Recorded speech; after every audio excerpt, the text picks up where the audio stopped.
Hi everybody, it's Lyle Finley Wild. Oh, here, let me button up. Oops, popping some buttons. Way I'm sitting.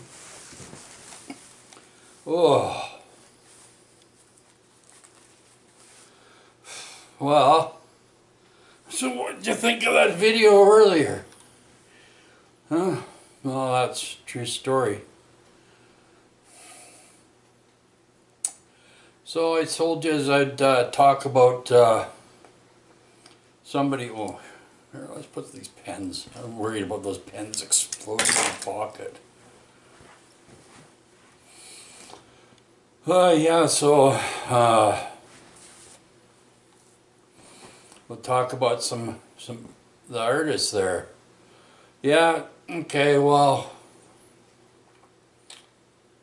this is when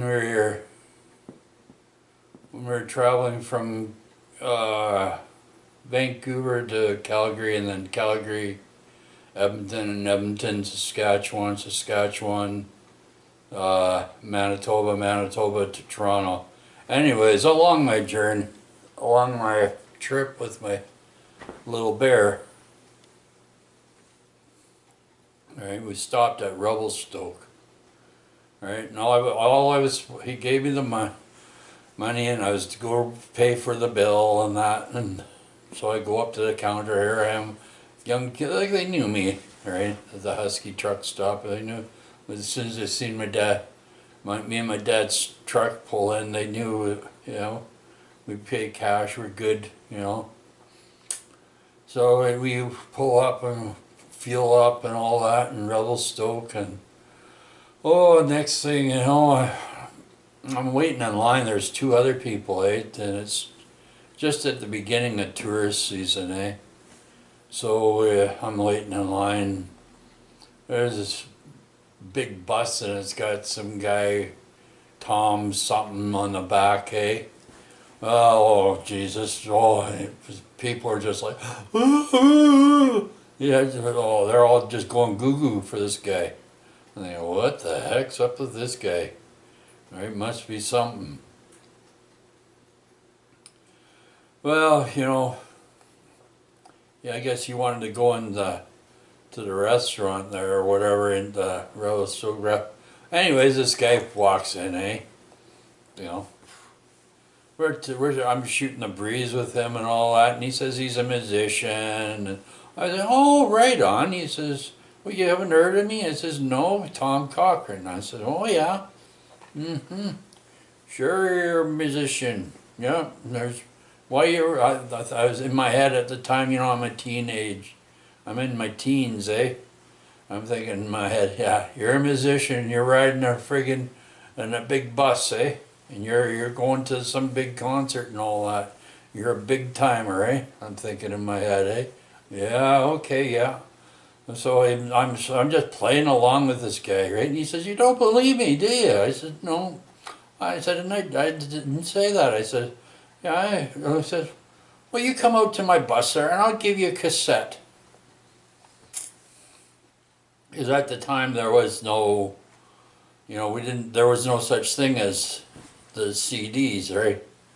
So I said, well, okay, but I told him, well, I gotta pay for the fuel, and then I'll come out there, okay? He said, well, you do what you gotta do, and I'll wait for you over there in my bus. I said, okay, sure you will. Yeah, in my head, I'm thinking that, yeah, okay, yeah. This guy says, you don't believe me, do you? I said, And he was on his way heading west, and we're heading east, I said, oh, yeah, okay, well, so I had to do what I had to do, right? Meanwhile, I'm taking a little longer than usual. My dad's getting impatient, right? My daddy, I seen him walking, and he's seen me at the till, and he's seen a bunch of people ahead of me. He said, oh, great. So he pointed to me that he's going inside the restaurant, right? So I figured, okay, I waved to him, okay. So because he goes in the restaurant there, and I know what he's going to do. He's going to go and use the telephone and phone phone his people, right, and all that, so he was on the telephone, because at the time there was such thing as telephones at your coffee, at your booth, right? And you dial and you'd phone talk, right? And then you'd have, but you had to talk to the people there, and they'd come and plug in a telephone for you, right at the Husky restaurant at Revelstoke, and they'd plug a telephone and they'd say, "Is it local or long distance?" "Long distance." "Okay, well, keep tabs on it." And I said, "Yep." And then the tab would go onto your meal, right? Well, anyways, so I'm thinking, oh great, now I got to deal with this. He's on the blower there and talking away, and I said, I gotta go out there and I gotta go grab a cassette from this guy, and then I'm coming back in. He says, "Oh, hurry up! I'm not gonna wait forever." Right, and well, here I am, little wild one, just going at it. I run over there. I get up to there, and I get up to this guy Tom Cochran's bus, and he throws me a friggin' cassette. And he says, "I gotta get going, And I says, "Well, yeah, okay, well, that was really nice of you. You gave me a cassette and you just threw it at me." Yeah. I says, "You're a friggin' arsehole." And he was going to some concert or whatever in Vancouver. Yeah, and he just tore off out of there, And I'm like, and I go back in. Well, my dad's watching me from the restaurant, watching me go up to this touring bus, right? And I'm like, yeah, that guy Tom, he says he was going to give me a cassette and all that. My dad's, "I don't want to hear it. I don't care. It took too damn long, kid." I said, "But that guy was," he says, "Well, I got his cassette." He said, "Well, at least you got something for all that," right?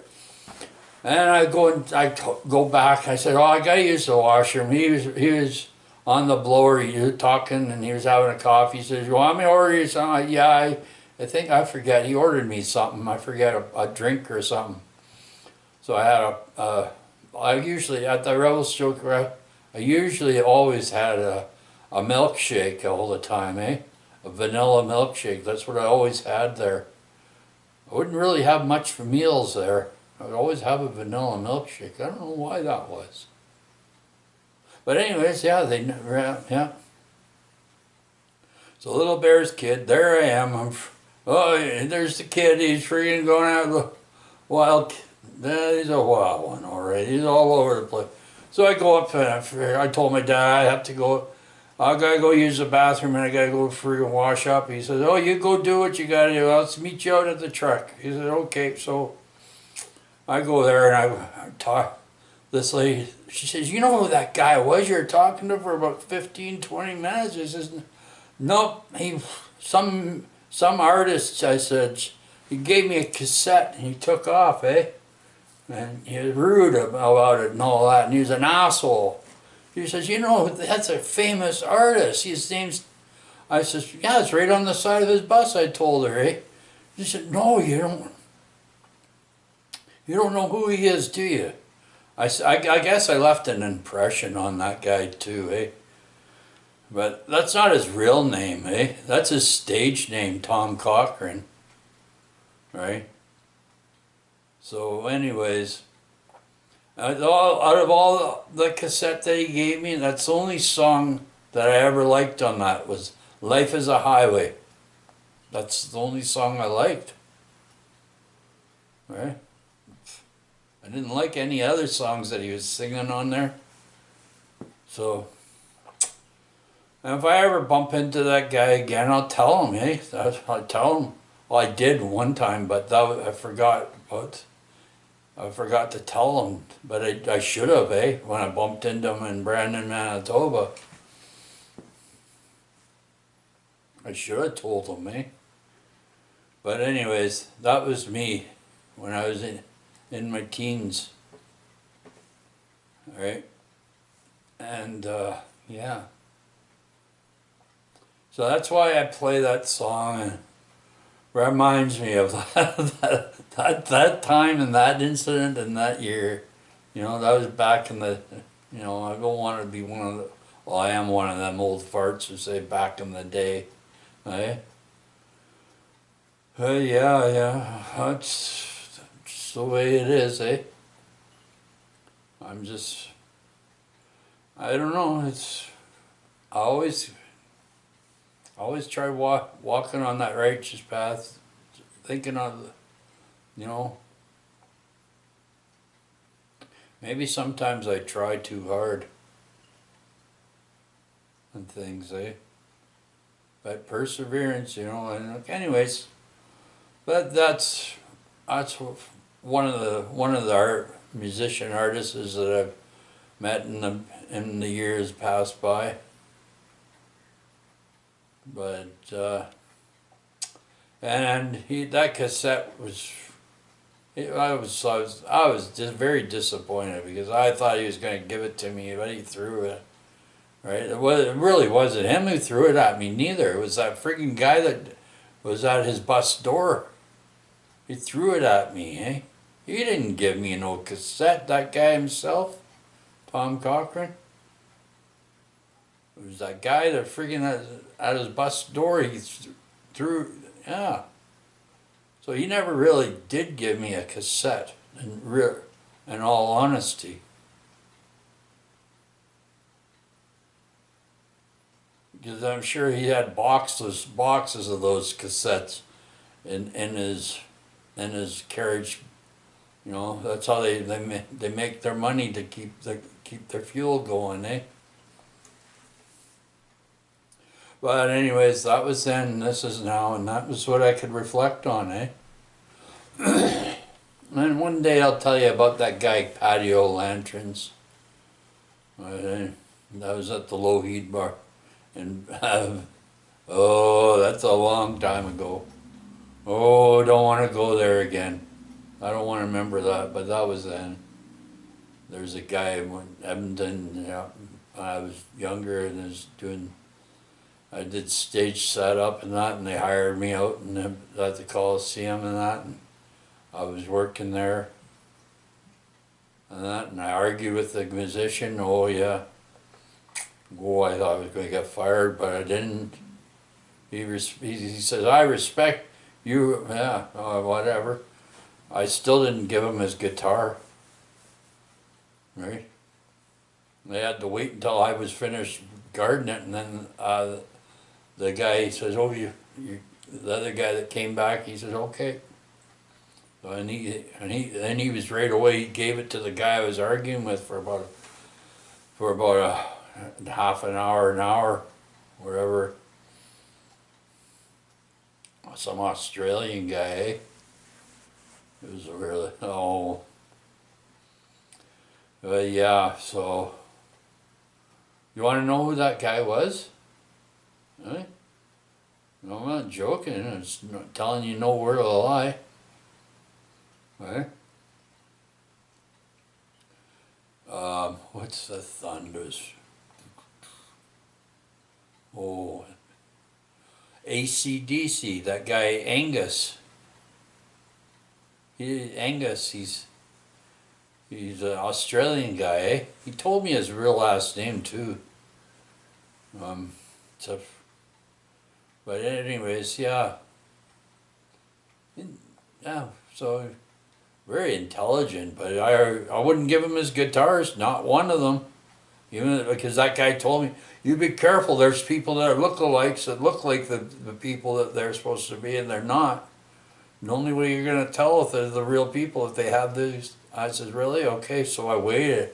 He didn't show me no tag, he didn't show me nothing. He said, I think, oh yeah, here's a guy, yeah.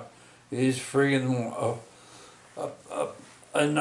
one of those people that this guy told me that be careful about, eh? Because while their musical instruments are friggin' priceless, eh? to them, eh? I guess they pay big bucks for it. I get them tuned up, or must have a golden finger to, you know, to fix them or whatever. I don't know. You know, I'm given a certain area, and when I was in my close when I was 8, yeah, about that 18, 19, yeah, I was there, yeah. So that was something. But yeah, I argue. Oh, yeah, but you know what? I thought I was going to get, after I switched spots and that guy come over, and then that guy's said, that's the real guy. I said, you kidding me? He said, no. I told him, hey, I wouldn't give him any of the equipment at all. He said, really? And he didn't tell you to hit the road? I said, no, we're talking, and where are you? He was trying to convince me that that's his equipment, and did I thought I was gonna get, I thought, oh, for sure, you know, I lost, there's another Coliseum job that I freaking probably messed up, or nope. The guy showed me, he had a lot of respect for me.